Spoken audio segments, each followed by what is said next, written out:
সুপ্রিয় দর্শকবৃন্দু, দেশ কিংবা দেশের বাইরে থেকে যে যেখান থেকে আমার ভিডিওটা দেখতেছেন, সবাইকে আন্তরিক শুভেচ্ছা ও অভিনন্দন দিয়ে শুরু করতেছি আমার ভিডিওটা। দেখেন আমি আধুনিক পদ্ধতিতে একই জমিতে কিভাবে পেঁয়াজের বীজ বপন করব এবং তার মধ্যে রসুন লাগানো হচ্ছে সেটা আমি দেখাবো। আধুনিক পদ্ধতিতে কিভাবে একই জমিতে দুই রকমের ফসল চাষ করা হয় এবং আগাম যেটা কাদা মাটিতে আমি বপন করতে যাচ্ছি সেটা আপনাদের দেখাবো আমি কিভাবে বপন করি।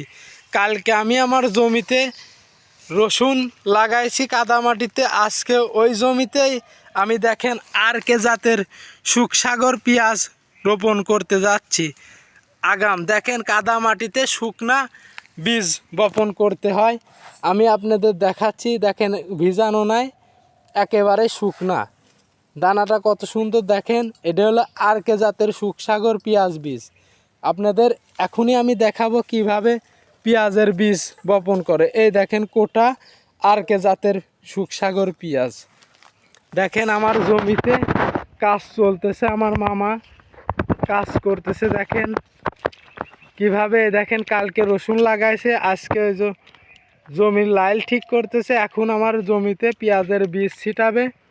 আমার মামার মুখ থেকে শোনাবো কিভাবে আপনার পেঁয়াজের বীজ বপন করতে হয় এবং কিভাবে ছাই ছিটাতে হয়।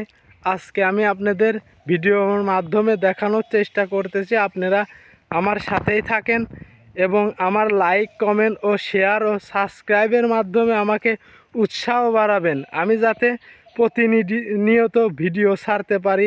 আপনাদের দেখাবো আমি কিভাবে পেঁয়াজের বীজ বপন করি কাদা মাটিতে। একই জমিতে আধুনিক পদ্ধতিতে পেঁয়াজের বীজ বপন করব এবং তার মধ্যে দেখেন রসুন লাগিয়ে দিছি আমি অলরেডি। আপনাদের দেখাবো কিভাবে পেঁয়াজের বীজ বপন করে। দর্শকবিন্দু, সুপ্রিয় দর্শকবিন্দু, দেখতে পারতেছেন আমার মামা এখন পেঁয়াজের বীজ বপন করবে।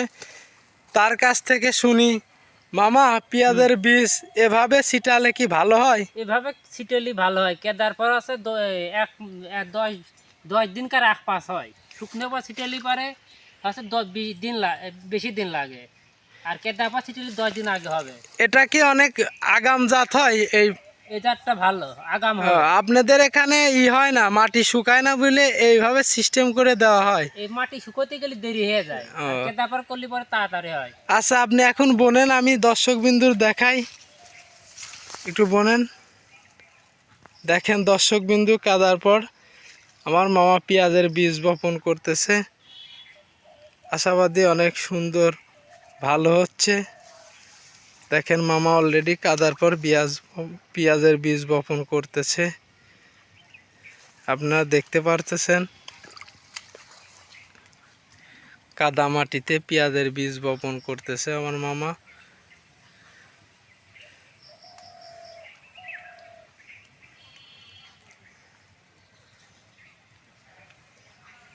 দেখেন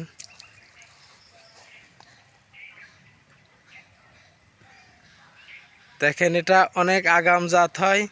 এটা সুখসাগর জাতের পেঁয়াজ, যেটা একটু আগুন লাগালে ভালো হয়। আপনাদের দেখাচ্ছি আমি, আপনারা আমার পাশে থাকবেন। আমি বিভিন্ন রকমের, যেহেতু আমার পেজের নাম দিছি মাটির সন্ধানে সজীব, সেহেতু আমার মাটির সব কিছু নিয়েই কাজ করতে হবে। আপনাদের দেখানোর চেষ্টা করব আমি একজন সফল উদ্যোক্তা হতে পারি। যেহেতু আমি উদ্যোগটা নিছি, এটা সফল করেই ছাড়বো ইনশাআল্লাহ, আপনারা যদি পাশে থাকেন। দেখেন আমার মামা অলরেডি পেঁয়াজের বীজ বপন করতেছে। দেখেন কত সুন্দরভাবে পেঁয়াজের বীজ বপন করতেছে।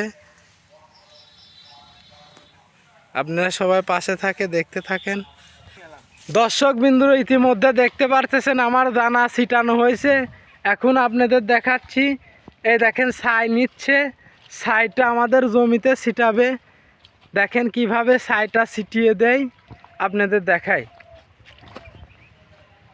দেখেন দর্শকবিন্দু, আমার মামা অলরেডি ছাই ছিটাচ্ছে, আপনাদের দেখাচ্ছি আমি। এই দেখেন ছাই ছিটাচ্ছে, আপনারা আমার পাশে থাকবেন এবং নতুন নতুন ভিডিও দেওয়ার জন্য আমাকে উৎসাহ করবেন। আমি আধুনিক পদ্ধতিতে সবসময় ফসল চাষ করার চেষ্টা করি।